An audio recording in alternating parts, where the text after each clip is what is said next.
And he said to them, Assuredly, I say to you that there are some standing here who will not taste death till they see the kingdom of God present with power.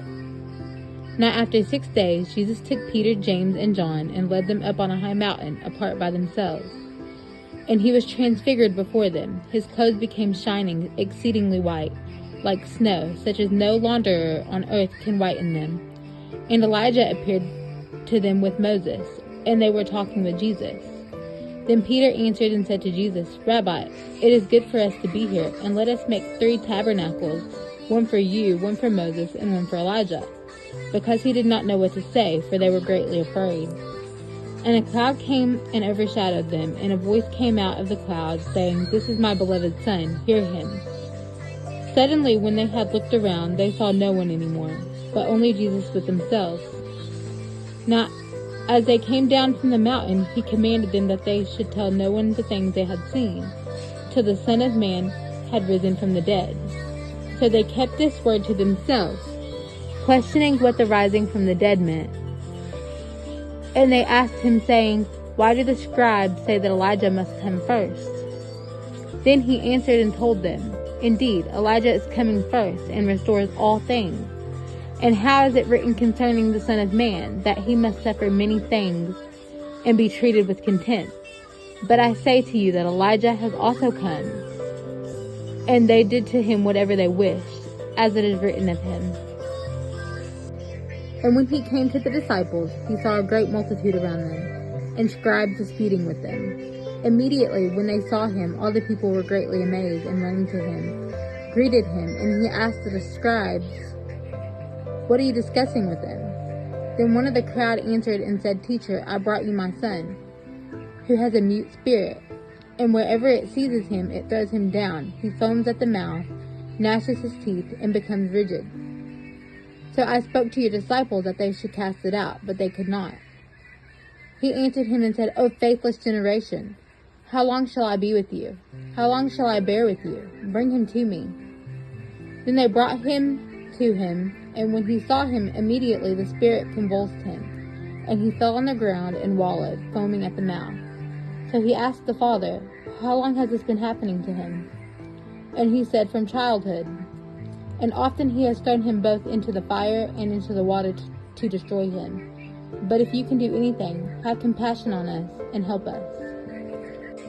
Jesus said to him, If you can believe, all things are possible to him who believes. Immediately the father of the child cried out and said with tears, Lord, I believe. Help my unbelief. When Jesus saw that the people came running together, he rebuked the unclean spirit, saying to it, Deaf and dumb spirit, I command you, come out of him and enter him no more. Then the spirit cried out, convulsed him greatly, and came out of him.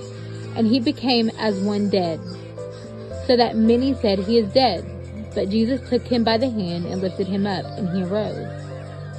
And when he had come into the house, his disciples asked him privately, Why could we not cast it out? So he said to them, This kind can come out by nothing but prayer and fasting. Then they departed from there and passed through Galilee, and he did not want anyone to know it. For he taught his disciples and said to them, The Son of Man is being betrayed into the hands of men, and they will kill him. And after he is killed, he will rise the 3rd day. But they did not understand the sayings, and were afraid to ask him. Then he came to Capernaum, and when he was in the house, he asked them, What was it you disputed among yourselves on the road? But they kept silent, for on the road they had disputed among themselves who would be the greatest. And he sat down, called the 12, and said to them, If anyone desires to be the first, he shall be last of all, and servant of all. Then he took a little child and set him in the midst of them. And when he had taken him in his arms, he said to them, Whoever receives one of these little children in my name receives me. And whoever receives me receives not me, but him who sent me. Now John answered him, saying, Teacher, we saw someone who does not follow us casting out demons in your name. And we forbade him because he does not follow us. But Jesus said, Do not forbid him, for no one who works a miracle in my name can soon afterwards speak evil of me. For he who is not against us is on our side. For whoever gives you a cup of water to drink in my name, because you belong to Christ, assuredly I say to you, he will by no means lose his reward.